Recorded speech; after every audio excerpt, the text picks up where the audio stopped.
Big issue 1, egos, money, and boredom.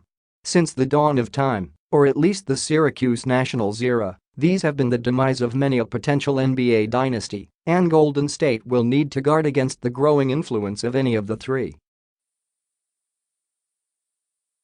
The Warriors have been fortunate to have a roster made up of players light on the egos. There is not much bickering about shot totals or touches, which is a tough thing to pull off on a team packed with 4 all-stars, unless those players are into their 30s.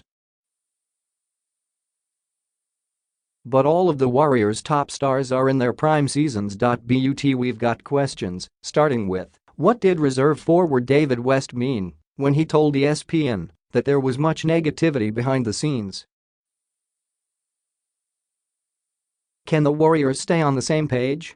Will Klay Thompson, a free agent next summer, continue to accept his job as the Warriors know? 3 option, taking 16.1 shots per game? Will the always outspoken Draymond Green eventually start agitating for more of an offensive role? Will fingers be pointed if the fourth quarter difficulties that showed in the conference finals continue into next year? Will Stephen Curry finally lose it over again being denied the finals MVP in favor of Kevin Durant? Are Golden State players just messing with us? If there are problems in the Warriors' locker room in the future, they might be exacerbated as the organization continues giving out big paydays. Curry has gotten his contract signed through 2022 with $166 million remaining. Durant is next up, possibly getting a 4-year, $160 million deal this summer. Thompson is up in 2019 and Green in 2020. The Warriors will move into a lucrative new arena after next season, and ownership has said it will pay players as long as they're contending for championships. Still, if the Warriors keep their 4 stars together on another round of contracts, their luxury tax bill will be staggering, perhaps pushing total player costs past the $300 million mark, as much as 3 times the salary cap.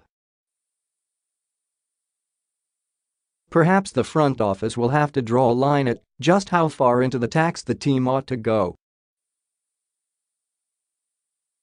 The only way to alleviate that burden is to cut loose one of the stars. If the Warriors can tame egos and financial pressures, boredom figures to be their chief short-term adversary. Too often during this postseason, the Warriors seemed stuck in about third gear, only kicking into top speed when absolutely necessary. They played like a bored team. Motivation was something coach Steve Kerr struggled to force into his team all season. He pushed them hard enough to bring them back to the championship, but it will be more difficult to recreate a sense of urgency over and over as this team plows forward. Big issue 2, the Warriors were a deep team this year only in the sense that Kerr had a number of options he could use from game to game, depending on the matchups. But they weren't so deep in the sense of building a bench that functioned as a unit. That just never really came together this season. The Warriors will have limited resources, but they will have open opportunities. Outside of their top 4, Andre Iguodala and Sean Livingston are the only veterans who are sure bets to be back.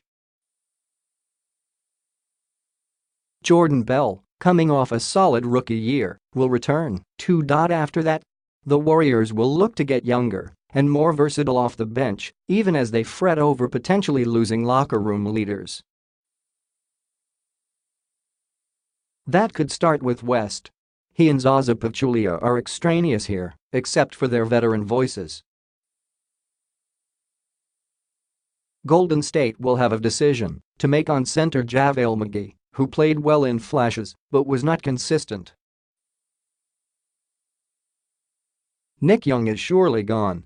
Kevin Looney probably will not be back either, but that's based more on the workings of his contract than on performance. The Warriors should try to keep second-year man Patrick McCaw if they can do so at reasonable money, though he struggled with injuries this year and regressed on the floor.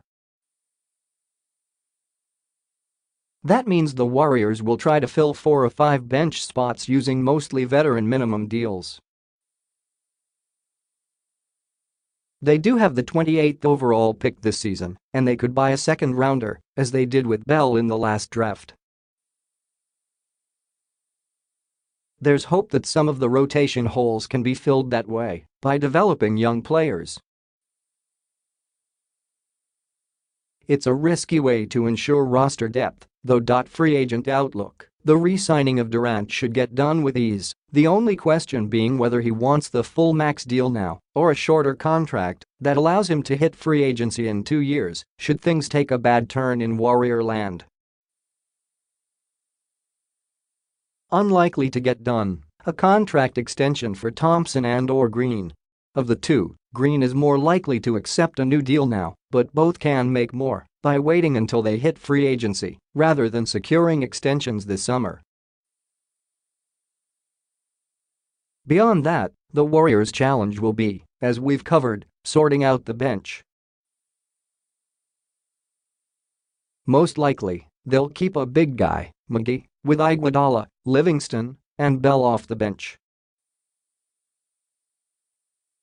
McCaw should stick around too, barring a big offer elsewhere. And Jones is under contract. With little money available, the Warriors can wait out the first few weeks of free agency and see what's left on the market. For those players stuck without a decent contract slot, spending a year on a minimum contract with Golden State and possibly winning a championship will be a good option, and the Warriors can go bargain hunting. Of course, last summer, that yielded only Young and Omri Caspi. With better challengers expected next year, the Warriors will need more luck in free agency this time around. The young folks: the Warriors made a mistake in not picking up the 4th-year option on 22-year-old Looney's contract after his struggles to show improvement last year, because he proved his value this season. But because they turned down the option, Golden State can offer him no more than $2 million. Bell, only 23, showed promise in his first year out of Oregon. He is a very good defensive forward, a shot blocker who can erase mistakes in the paint with his athleticism. He was most often compared to Green coming out of college, and while that is a stretch, he has defensive value. McCaw is the other promising young prospect. At 6'7", he has shown the ability to be an imposing perimeter defender, but if he is going to play a 3-and-D role in the NBA, he's got to get better on the three-point portion of things. He'll be a restricted free agent this year, so the Warriors can match any offer as long as they make a qualifying offer. Center Damian Jones, 22, has spent most of his 2 seasons in the G League, and the Warriors will need to decide whether he has an NBA future with the team. The Warriors do have their first-round pick in this draft. Scoring punch off the bench is a priority with the pick, and there should be some polished NCAA scorers available at no. 28. Wait till next year. We can pencil the Warriors into a spot in the conference finals next year, at least. Houston will continue to be Golden State's big problem, and the Rockets probably should have taken down the Warriors. They were up 3-2 in the West Finals, and Houston, playing without star Chris Paul, held third-quarter leads in both games 6 and 7.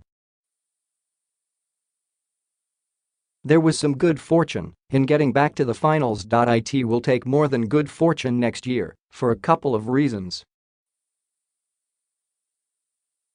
For one thing, Cleveland star LeBron James, who has now seen the Warriors 4 straight years in the finals, could head west, which would add another serious contender to the conference. If James goes to Houston, a slim chance the Rockets might well be favorites next season.